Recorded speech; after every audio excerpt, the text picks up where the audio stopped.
In the shadows of the Oriental Pearl TV Tower lies the Shanghai Natural Wild Insect Kingdom. Today we are here to learn more about cricket fighting here in Shanghai. Today is the 4th annual cricket fighting competition, so we're gonna head inside and see what it's all about. 老贝，农好，可以说明这个地方是什么呢？这是上海野生的昆虫馆，也是全国唯一一家，这里也有20几年的历史了。OK， 今天的比赛是什么呢？比赛就是比赛对蟋蟀，这里就是所有的这个就是蟋蟀都在这里。OK， 这个程序呢就是开始给它吃东西，这里我们要称分量，你可以上去先看一下。All right, let's check out these crickets here. We have the alpacas over here as well. So we have the weigh-in going on here to make sure that it's a fair competition. Only crickets of similar size are paired up with each other. We don't want to have a mismatch going on. That would be totally unfair. I will admit I'm not entirely sure what's going on, but I am thoroughly enjoying it for sure. 你也喜欢这个？这是我的第一次看，我没看过，没玩过，没看过。像我们这种层次的，它是具备比较高档的品质，是一种修养，是一种玩。乐趣. You can get your ice cream, you can get your popcorn to get ready for the competition. This is where the alpacas watch from. The alpacas really like cricket fighting, we've learned. Do they spit? Do you think they spit? Or it looks like we have the arena right here, and they're going to be live broadcasting on these screens to show everyone what's going on within the box. We have the crowd starting to fill in a little bit. Some of these men back here spent the last year training and nurturing these crickets. 你们这么训练？他也不存在怎么训练，就是给它吃好，让它休息好。那么就是一般的话呢，我们是7岁到了以后的话呢，一天给它吃一餐，那么水要换得勤一点，就是一般的自来水什么的不能用，我们一般的给它用的是矿泉水。蟋蟀没有水不行，没有吃的它倒可以有2天，没水的话对蟋蟀的伤害是很大的。还有一个呢，就是我们蟋蟀到了以后的话呢，养的过程当中呢，要注意它的温度。一般我们都是在空调房间里边，就让它在这个环境里边的话呢，比较稳定的这个是生活。包括我们前期还有喂养，你可以给它吃肉，你也可以吃菜，每个人的标准不一样。为什么同时喂养呢？就是吃同样的东西，结果是怎么样？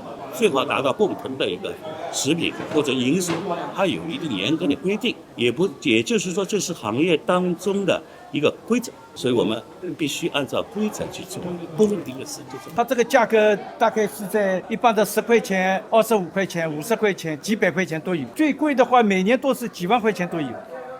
哇！来，你来看来。谢谢。这个当时也有人买了一个5块钱的蟋蟀，斗得很好。蟋蟀的潜力你是不知道的，就是5块钱的蟋蟀胜过5000块的。我们今天来参斗的话，有人选的蟋蟀也是几千块钱的一条蟋蟀，这是没底的，就是不能小看它5块钱，它的潜力无穷。我们不是说嘛，为什么养蟋蟀的话呢？蟋蟀有很多潜力，人也是这样的，你不要小看自己。只要你努力，你奋斗，你也是一个将军。So we were just about to get started here, but apparently the scale that they were using earlier to weigh all the crickets in was broken. So we're getting a re-weigh in here. We don't want any cricket to be at an unfair disadvantage. 养蟋蟀呢，就蟋蟀盆嘛，我家供个骨盆。骨盆就是从唐朝、宋朝、明朝、清朝、民国到解放后初期前文化大革命之前的盆都有，什么样的盆，什么样的造型全部有，有浮雕的，有雕刻的，有皇帝用的，什么样的盆都有，铜骨盆、方六角形的、南瓜形的。我是上海盆王，你百度一查，上海盆王唐玉龙就是我，前头我没有一家有的，我小时候6岁时候就有了。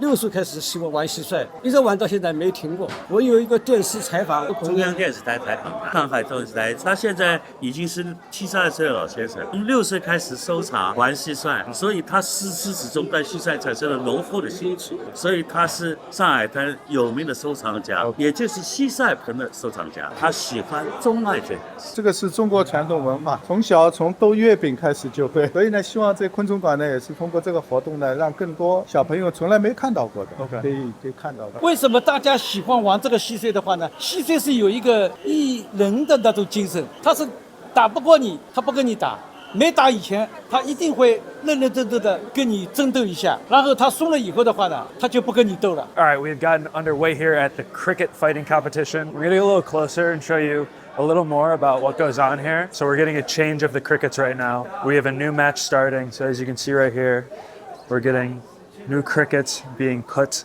into the arena. So now you can see they're getting sticks out. They're starting to aggravate them a little bit to get them more aggressive, to get them ready to fight? 我们现在刚才吴总给你介绍的，其实我们就是一个团体了，就像一个协会一样，然后把所有爱好的人凑在一起，大家共同讨论。如果是一个新手的话，它存在就是一个认识阶段。你首先对产品要认识，然后是爱好，这是两个条件必备的。如果不具备这个条件的话，你不可能去走这行。所以具备这个条件以后，我有兴趣，我愿意去为它付出很多啊。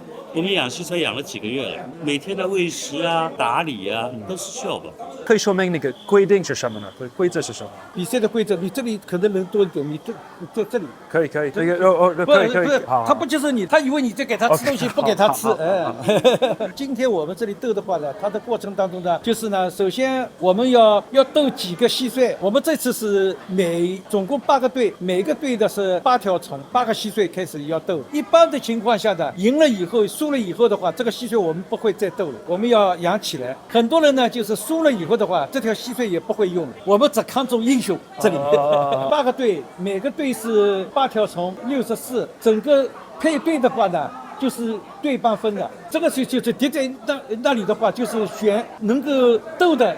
拉过来就可以，这个是不是说什么分量的？就是拿过来就可以。So they've opened the arena up. The match is about to start. We've learned a little bit about the system of how a cricket wins. Essentially, they'll keep going at it until one of the crickets gets too tired to move or to continue to fight. That's when they'll call it. The referee will call it. The owner also has the ability to surrender its cricket. These are very expensive insects. The owner does not want to lose their cricket on the battlefield. We want to call it before it gets to that point. 蟋蟀是7分，是它的长相，它的外形，3分是靠养。再好的品种蟋蟀的话呢，你没养好的话呢，你蟋蟀还是不行。我们很小的时候，在上海，我们周边都有蟋蟀的整个的品种，大概全世界的有1400多个品种，这是高手是这么来的。还有一部分呢，就是山东的这个蟋蟀呢，用到上海，我们上海有很多的市场，那里可以采购，也可以采购的。就是蟋蟀的整个成群的，就是2种，直接到田地里边去抓的。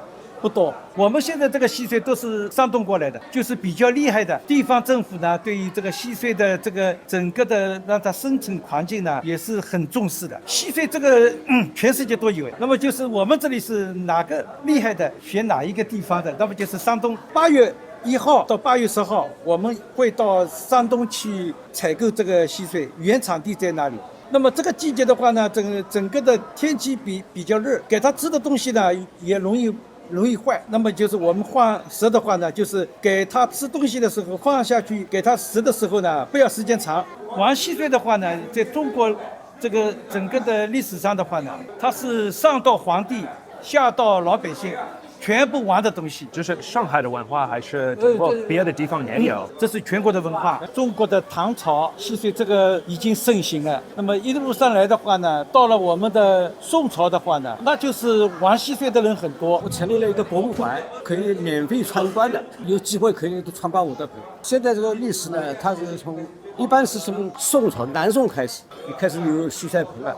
以前一个宰相叫贾使道，宰相嘛，有皇帝下来就是宰相嘛，他喜欢玩蟋蟀，他有一个蟋蟀盆，就在我这里。但是呢，我这里有一个唐朝的唐僧，知道吧？唐僧《西游记》天取经当中有个唐僧孙悟空，知道吧 ？OK， 孙悟空有个唐僧是他师傅，唐僧就指这个师傅。师傅他用了一个一公馆的蟋蟀盆，也在我这里。OK， 对吧？还有里面带房间的，还有房间的，还带门的。都有。唐老师刚才介绍，就是不同的时期产生不同的产品，每个产品它都有不同时期的特征，所以它具备了所有的特征。很多博物馆它没有一个人能收集到那么齐的东西，它可能有一个明朝的，可能有个清朝，它是有延续的。所以不同风格的东西，然后不同时代的造就了不同风格的蟋蟀。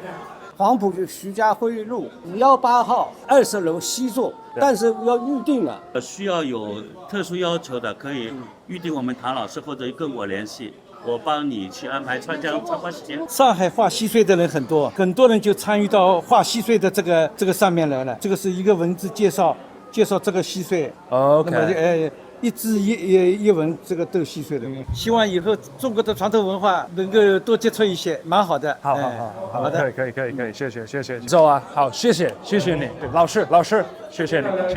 如果感兴趣的话，真的值得一看。这不是一个很差的标准，这个比算高，在国内都是高的。